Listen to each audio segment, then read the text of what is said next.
We're with Dr. Michael Dykes, who's President and CEO of the International Dairy Foods Association. That's the group of companies that process the milk supply for the U.S. and internationally. Dr. Sykes, tell us a little bit about IDFA. IDFA is a trade association representing the organizations that process milk. Our member companies, we like to say that our member companies manufacture the products. If it's made from a drop of milk, our members had a hand in that.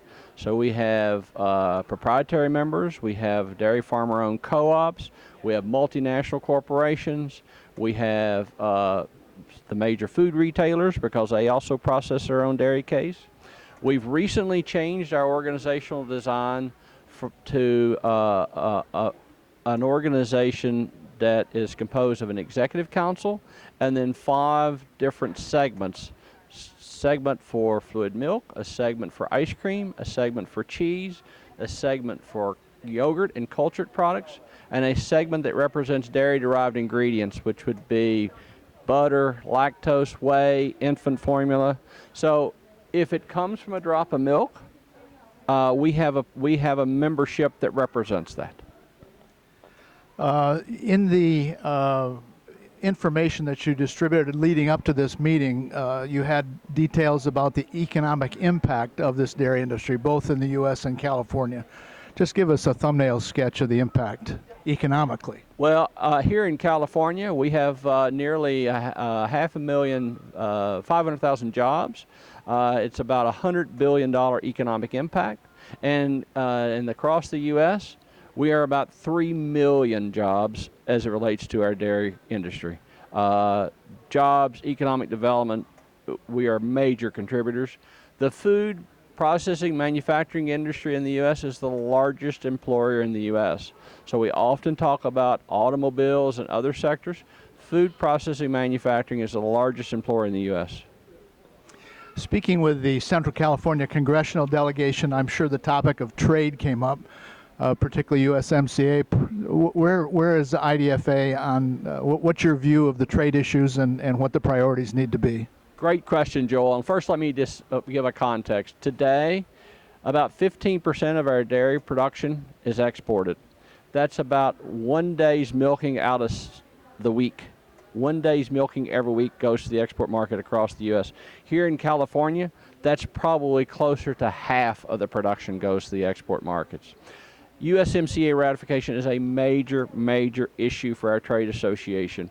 Even our members that don't export realize the importance of exports, because those members of ours that do export, if there's no export market, the cows are milked 365 days a year, the milk keeps coming, so if it doesn't go in the export market, it backs up into the domestic market. So even our domestic players only see value in trade. We have more milk coming, according to the USDA estimates. In the next 10 years, we'll need to export more milk. Today, we export about 15%, as I said. In the future, we'll need to be exporting more than 20% of our milk.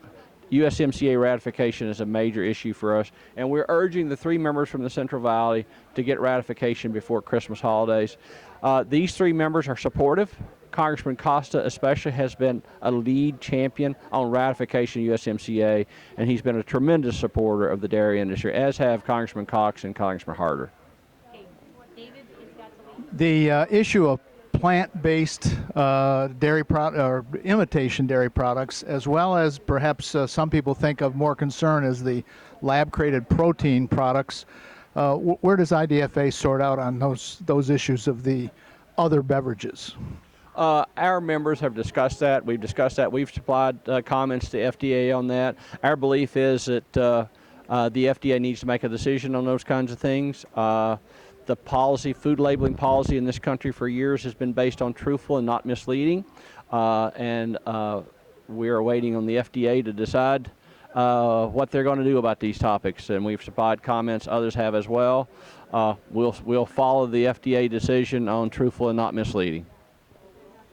One other topic that we might talk about, sustainability, of course, is the byword, particularly among processors and manufacturers. What is the take that IDFA has on moving forward to having an environmentally responsible dairy industry? Joel, I would say sustainability goes well beyond environmental. And I think that has been historically what we've thought about as sustainability. But in our view, it goes to the consumer, and we all work for the consumer. We must be putting products in the market that the consumers want, but also to meet consumer values. And that means, where did it come from? How is it produced? How are the workers treated? How are the animals treated? What are the company's values from which I'm buying this from? And all that goes underneath the umbrella of sustainability. Our members are working aggressively to meet those demands of consumers and to put a product on the market that is safe and produced in a sustainable way, meaning the broadest definition of sustainability. When you were talking about the cows needing to be milked 7 days a week, you know whereof you speak, I think. I think doctor refers to your veterinarian degree?